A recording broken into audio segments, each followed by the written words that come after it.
Mary doesn't want to be on camera. Anyway, we are finally here at the new little escape, and here it is. How about that beauty then? And this view.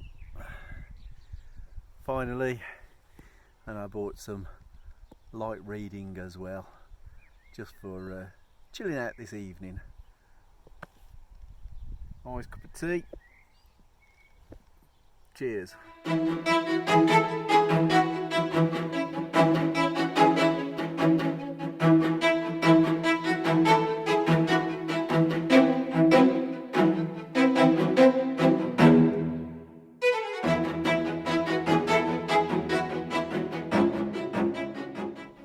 So exciting! I am actually going to be at my first ever festival as an artist trading, which is going to be both terrifying and a great deal of fun. So over the last year, especially over lockdown, I've built up a body of paintings that need scanning in. So I am putting my flatbed scanner through its paces, scanning in some of these some of these paintings to get them ready for printing out to sell to the punters at the festival. I get asked quite often, why do I not just photograph my work? I do on occasion, it depends on what it is, but I find that scanning gives me a much crisper image to play with, and I've done it for so many years now that, to be honest, it doesn't really take me any longer, even patching it all back together in Photoshop, it doesn't take me any longer than setting up the painting, the camera, the lights, taking the photo, putting it on Photoshop, seeing if I've got it out of focus or not, and then retaking the photo, and all of those variables. There's no time saving for doing it, so scanning is just as quick for me. The only downside to it is when it's on a board like this, and the moving it around. But this is going to be the pride and joy, this one. So yeah, that's the last of the scanning done. It's going to be a real busy couple of weeks. So if you're interested, it's Fantasy Forest in Cheltenham at Sudley Castle, which is over the 16th, 17th, 18th of July. Come along, say hi if you're in the country and can travel up to there. See you in a bit. With so much preparation work going on for the festival, I haven't had an opportunity to do a lot of creative work, so I thought I would give you a quick look at how I just muck around with a photo for a thumbnail to use in my YouTube channel, the latest thumbnail I did. And although I'm using Photoshop, you can do this in any editing software that's capable of doing layers, layer masks. That's the two sort of key features. Everything else should be achievable in any kind of software. So basically, the first thing I've done is use the Magic Wand tool just to select that black background, and then I have just on a new layer dropped in a colour fill to warm the background up. And this is going to work for what they call layer masks. So basically, I've gone into Google and I've just done a quick search for fiery skies, which I'll use to just montage in into the background there. And you don't want to overthink this image too much. You're going to pull it around a lot, you're going to be blending it with other photos, and it's also going to only provide a very sort of subtle atmospheric in the background there. So just pull it around and then put it roughly into position. And this is where we create a layer mask. And all we do here is select the layer that we want to mask, and we hold down either the Alt or the Option key, and you just kind of click the space between that layer and the layer below it. And the beauty of that technique is you can move that image around within the mask, so you can reposition it and fine-tune it if you want to.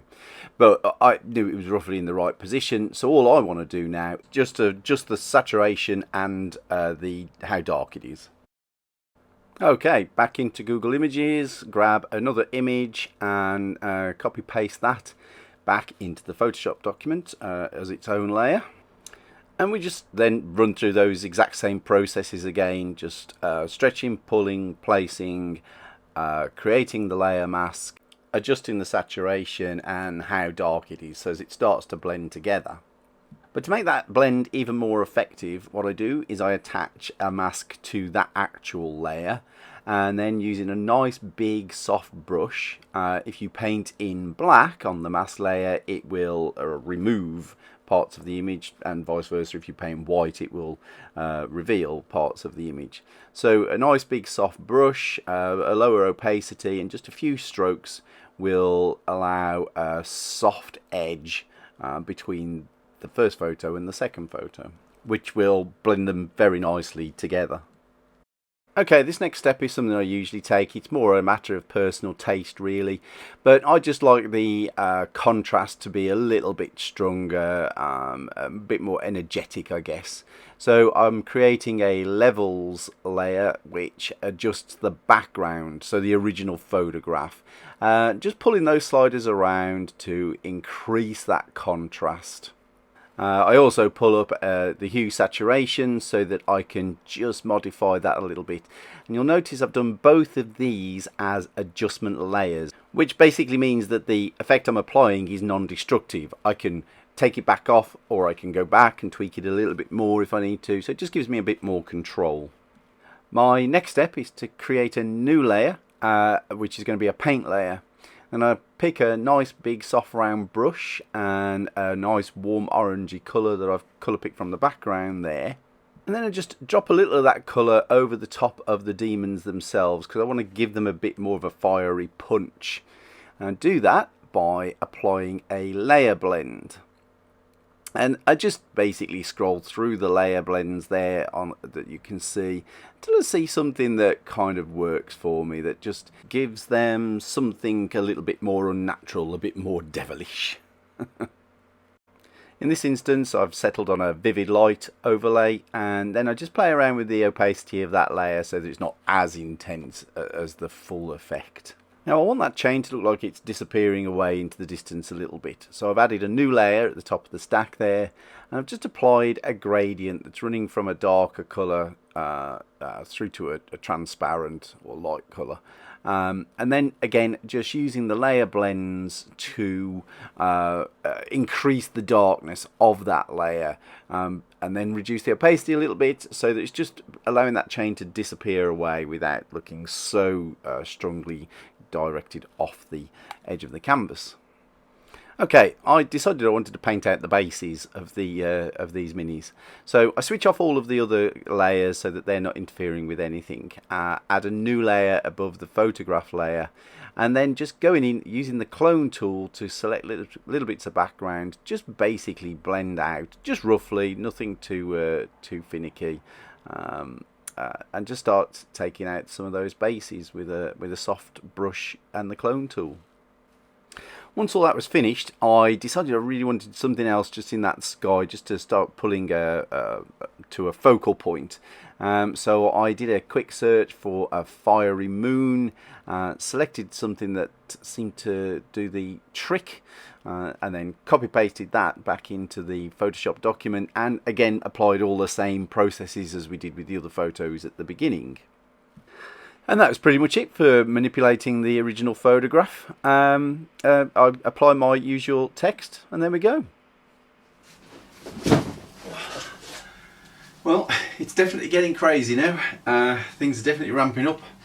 Get all the printing done, with the canvases, getting all the stretcher bars to stretch the canvases.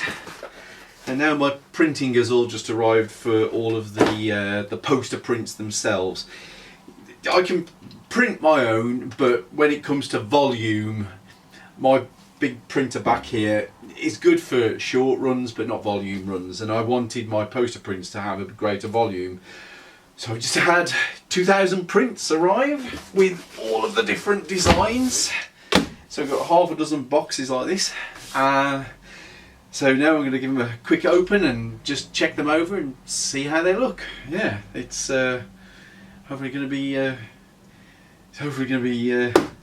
worth the money I've just spent on having all this printing done. Anyway, come and have a look at this.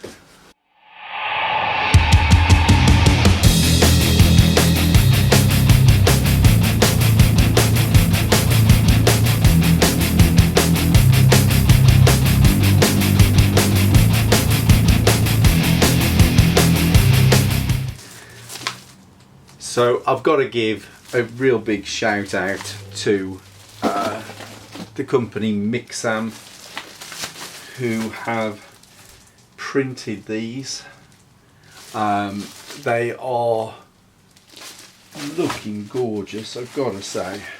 There's certainly one or two here that I struggle printing out, and they've done a wonderful job. I don't want to take these out of the cellophane, so I don't know if you right now, so hopefully you can see them on the screen. The print for the painting that you saw me doing in Monday Montage, that has come out absolutely spectacularly. I'm really pleased with that. That's really come up lovely, really. Guys, if you ever, Mixam guys, if you ever happen to stumble across this video, real pleased with what you've done. So, I've got my new range of stuff as well, which are these black and white. These were the lockdown era. Looking at just new techniques and whatever. But yeah, I am going to dig into these. I'm going to enjoy just looking at feeling the quality. I haven't got to feel that yet, so I'm really stoked. Really am stoked. And under a lot of pressure. So I better get on with it. See you in a bit.